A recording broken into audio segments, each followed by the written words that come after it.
Rockwell Automation's installed base evaluation, or IBE for short. Will it help me? What is an IBE and what info do I get from it? Those are the questions we're going to answer in today's video. Will an IBE help me? If you've answered no to any of the following questions, then the chances are that an IBE will help. Do you have an accurate plant model that identifies all the physical assets in your plants? Do you know which parts are still being manufactured? Do you have the right spare parts if a critical machine goes down?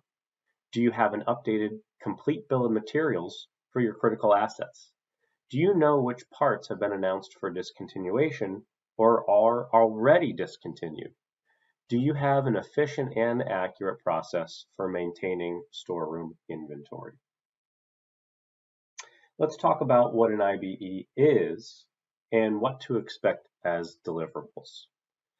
The first part of the IBE process is HESCO coming on site and going panel by panel to collect all of your critical hardware.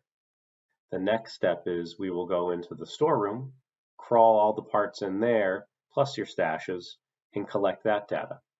Finally, we'll process the data and deliver an accurate plant model which identifies all physical assets, recommended spares based on your installed base, a comparison of recommended spares to your actual spares you have in the storeroom, the lifecycle status of each part, the risk profile by machine based on obsolescence of the installed base, and finally, custom recommendations to prevent extended downtime events. The IBE is based off of different levels from 1 to 4. You can choose which parts we collect and report on. We range from Rockwell repairable only at level 1 to all manufacturers and all parts, including consumables such as breakers and sensors, at level 4. As you move from level 1 to level 4, more products are collected and more time is needed to complete the IBE. Here we're looking at a real customer's collection summary. We can see the unique part numbers, total items, and panels collected, as well as storerooms and stashes for this install base evaluation.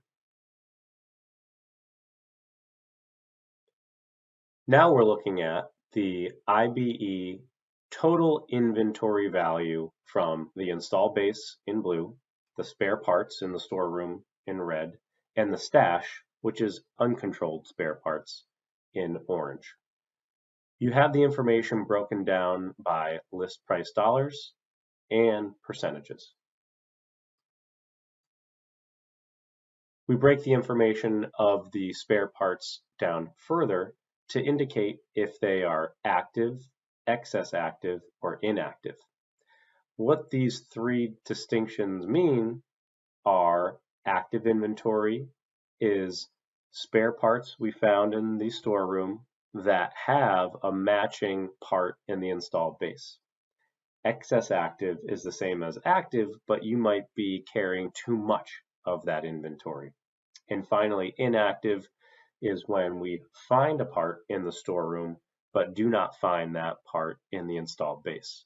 This can happen for many reasons. One being you've upgraded a piece of equipment in the installed base and never relieved the inventory supporting that old part in the storeroom. Here's a look at the recommended spares based on the installed base. The total value in this case was $531,000 of recommended spares. And you can see in green how many of those spares are already in the storeroom. The red indicates the gap of spare parts that we uncovered, which is about $341,000. Here's a view of the lifecycle status of the installed base. We go from active in dark green to active mature in the lighter green to end of life, meaning there is a date on the books that this part will no longer be available, finally to discontinued in red.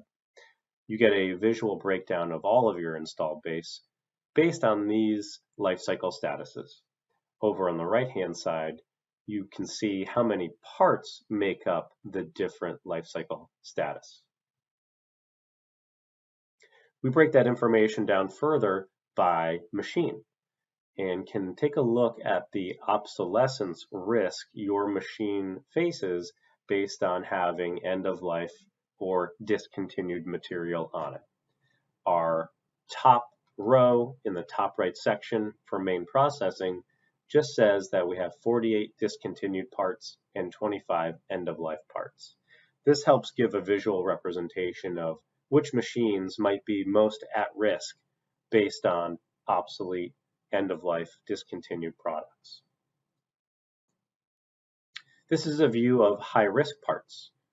Said in a different way, what parts do you have in your installed base that are discontinued and you have no spares in the storeroom?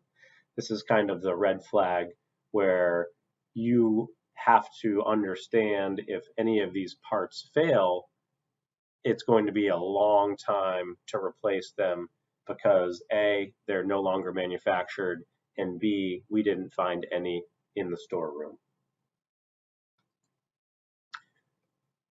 Next, we're going to take a look at 2 sample reports. You get many reports from the IBE, but we'll go over 2 of the most popular ones.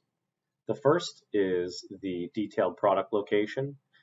Every time we do an installed base evaluation, we have a hierarchy that we go through: area, location, machine, and asset. And from here, you can see the type of information that we give you. I want to highlight how you can go down maybe by asset name. This could be either panel, could be another distinctive name, and select and see which parts make up that one asset. From there, you can actually see the discontinuation status or life cycle status of each of those parts, how many are within that specific asset, and the list price of that material. The second report is the insufficient spares worksheet. This reports on all of the parts where you have fewer spares than we recommended.